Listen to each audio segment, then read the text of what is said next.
那讲到法国人，一向拢是互人真优雅的印象。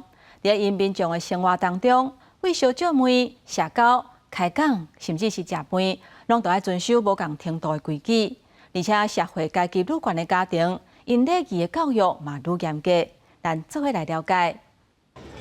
在街边下巷内底餐厅，亲人朋友坐在外口啉咖啡、食点心，是法国巴黎街路典型的景色。这是因的日常生活。啊，不过在外国人眼内，煞加一种讲袂出来雅致。这种风格，无的确是为细汉就有的礼仪教育。Oui, c'est vrai, il y a la French attitude. Oui, ils sont assez polis, assez courtois. Attendre qu'on nous interroge avant de parler. Bon, c'est des adultes qui avaient d'abord la parole et puis s'ils nous posaient une question, on avait tout le temps d'y répondre, de réfléchir à ce qu'on allait répondre.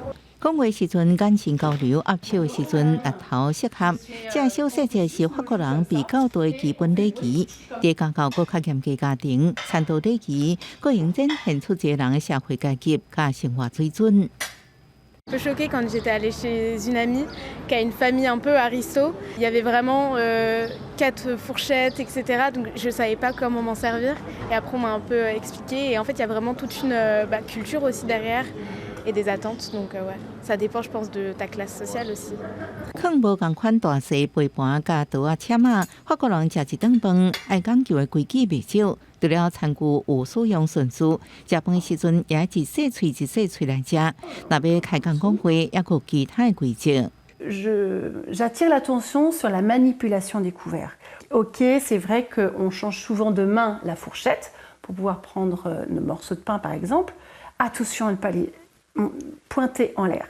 Et que si on a besoin de discuter, de parler avec nos mains, on les pose sur l'assiette. Et là, on va pouvoir parler par les mains. 法国礼仪专家认为，这看起来复杂的生活基本教条，实际上提供行为的依据。对法国人在任何情形之下都能保持镇静，展现出轻松甲优雅姿态有帮助。公司新闻杨干编译。